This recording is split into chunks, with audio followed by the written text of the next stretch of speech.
Saya sering rewel menyampaikan, subhanallah, kalau kita berada taklim di masjid, itu adalah anugerah yang tak terkira nilainya.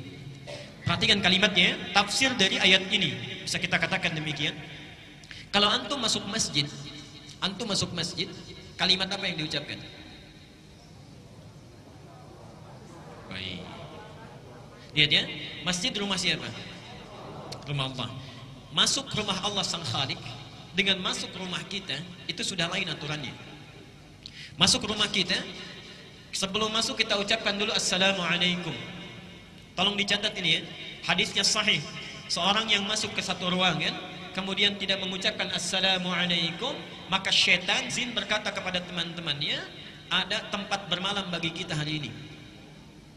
Kalau kita mengatakan assalamualaikum misalnya, walaupun tidak ada orang, dan jangan khawatir akan dijawab, nggak apa-apa. Assalamualaikum misalnya, kalau kita ucapkan assalamualaikum, maka syaitan atau jin dia berkata kepada kawan-kawannya, tidak ada tempat bermalam bagi kita hari ini. Pun sama saat kita makan atau minum misalnya, tidak mengucapkan bismillah karena Allah, maka jin akan berkata, syaitan akan berkata kepada kawannya, kita punya jatah makan atau minum.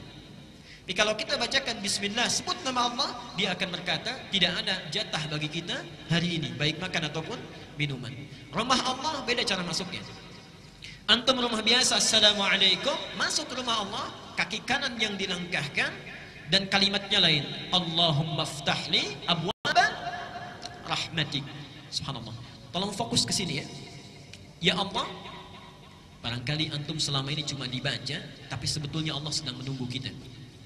Allahumma ya Allah, iftahli, bukakan kepadaku, bukakan untukku, abwaba, pintu-pintu, bukan hanya satu pintu. Ini bukan pintu fisik yang dimaksudkan. Abwaba rahmatik, pintu-pintu rahmatmu yang luas itu. Kalimat rahmat di Quran wujudnya ada 3. 1, rahmat itu bisa berarti solusi dan kasih sayang Allah yang diberikan bagi orang yang sedang punya masalah, punya persoalan. Itu ada dalilnya di Quran surah Al-Baqarah 155 sampai 157. Quran surah 2 Al-Baqarah ayat 155 sampai 157. Dan nanti keterangannya, tafsirnya ada di Quran surah At-Taubah surah 9 ayat yang ke-18. Perhatikan kalimat Qurannya, subhanallah, ini indah sekali.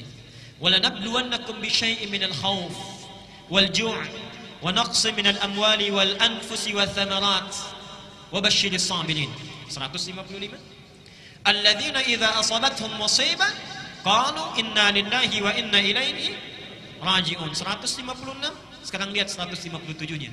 أُولَئِكَ عَلَيْهِمْ صَلَوَاتٌ مِنْ رَبِّهِمْ وَرَحْمَةٌ وَأُولَئِكَ هُمُ الْمُهْتَدُونَ. Berhenti di sini. Mohon fokus ke sini, ke ayatnya. Kata Allah, dan siapapun yang hidup itu, pasti kami akan uji kehidupannya dengan berbagai ujian yang bermacam-macam. Minal khauf, ada yang gelisah, khawatir, takut. Di antara kita juga pasti itu ada yang gelisah. Tidak mungkin orang hidup tidak gelisah. Gelisah kalau anak terlambat datang ke rumah. Gelisah kalau suami telat. Gelisah kalau istri belum pulang jam sekian dan sebagainya. Gelisah kalau pekerjaan kita belum menghasilkan seperti yang diharapkan. Wal ju', kekurangan makanan. Wa naqsin minal amwal, kekurangan harta. Wal anfus, ada yang sakit sampai dengan wafat. Wath thamarat, ada yang bekerja tapi hasilnya tidak sesuai harapan.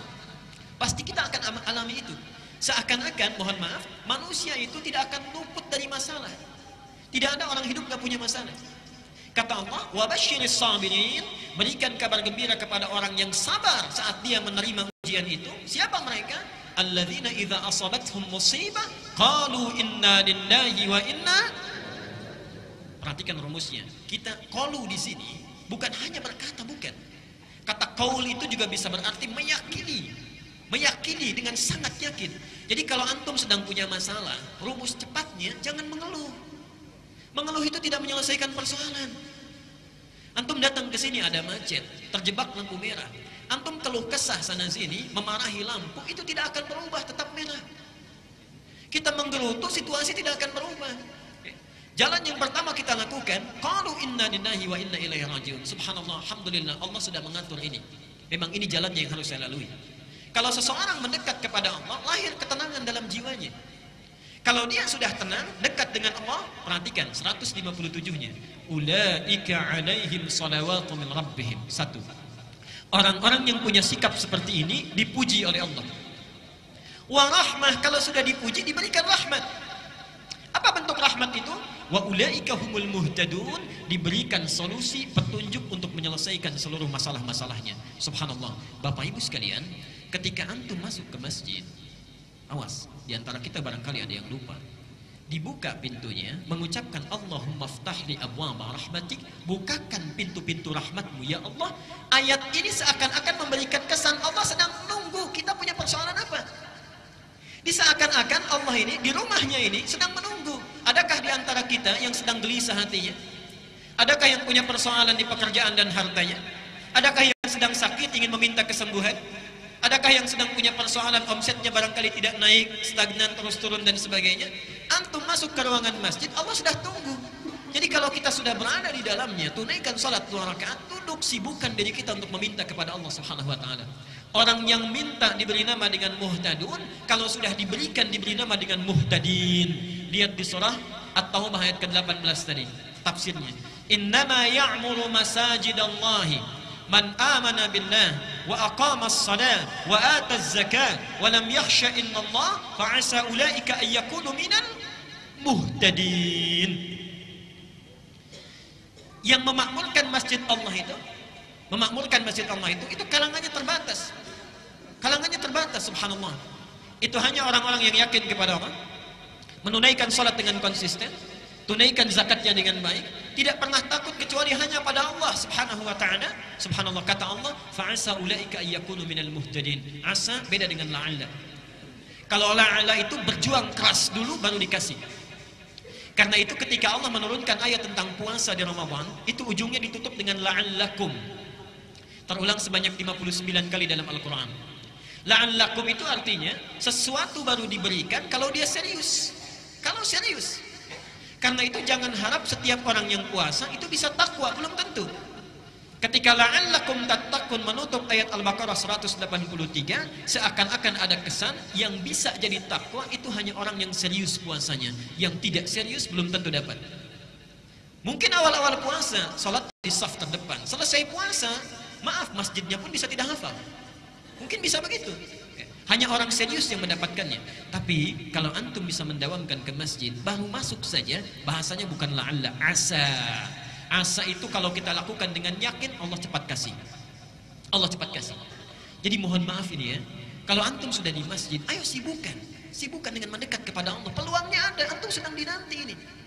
Jangan kita menyibukkan diri dengan mengobrol, membicarakan keburukan orang lain dan sebagainya. Sudah, duduk di masjid, sibukkan meminta kepada Allah. Saya berikan rahasia untuk para ikhwan di sini, para ayah khususnya.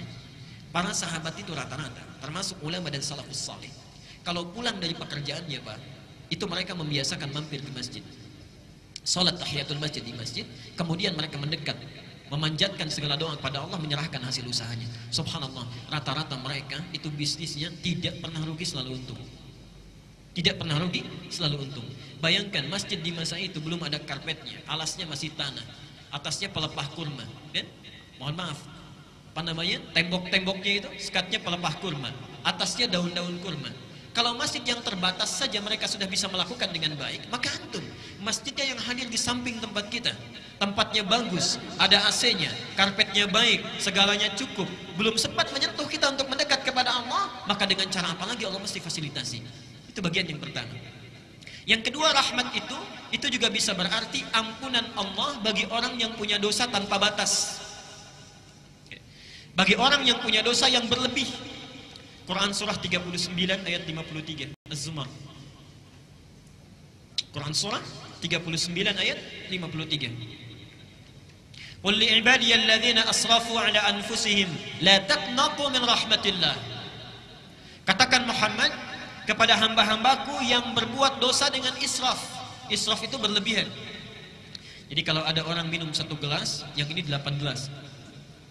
Ini makan 1 piring, yang ini 4 piring. Ini belanja sesuai kebutuhan, ini setiap yang dilihat harus dibeli, kalau perlu ngutang. Itu israf namanya. Ada orang israf berbuat dosa. Yang ini cuma gosip, yang ini bohong, yang ini mencuri, Yang selanjutnya itu semuanya dilakukan. Gosip iya, bohong jalan, mencuri dilakukan. Terpikir dia untuk tobat, datang ke rumah Allah misalnya, dibuka pintu masjid, langkahkan kaki kanan, diucapkan Allahumma ftah li abwaba rahmatik. Berlaku ayat ini, la taqnatu min rahmatillah, jangan putus asa dari rahmat Allah. Ketika antum masuk ke sini, seakan-akan itu Allah sedang menunggu. Kalau bahasa bebasnya, Anda merasa punya salah apa? Punya dosa apa? Dan saya sangat punya keyakinan tidak ada di antara kita yang bebas dari dosa. Tidak ada. Bahkan kadang-kadang dalam ngaji pun kita masih ada dosanya. Karena itu ketika antum masuk, manfaatkan, minta mohon ampunan kepada Allah. Dan yang terakhir, rahmat itu juga bisa berarti karunia Allah yang berlimpah tanpa batas. Di dunia disebut dengan Rahman, di akhirat disebut dengan Rahim. Dan itu kita mintakan minimal 17 kali dalam sehari. Setelah Alhamdulillahirabbil alamin, apa yang kita baca? Ar-Rahmanir Rahim. Jadi mohon maaf, sunnahnya nanti dengan siapapun antum mengaji, kalau sudah masuk masjid, minta kepada Allah kemuliaan, Allah sedang menunggu, langsung sibukkan. Kalau kita tidak meminta kebaikan dari persoalan kita, minta diselesaikan. Yang kedua, minta ampunan dari dosa yang kita miliki. Dan yang ketiga, antum punya persoalan apapun dunia, mohonkan rahmat Allah Subhanahu wa taala. Semoga Allah memberikan kebaikan kepada kita dengan itu.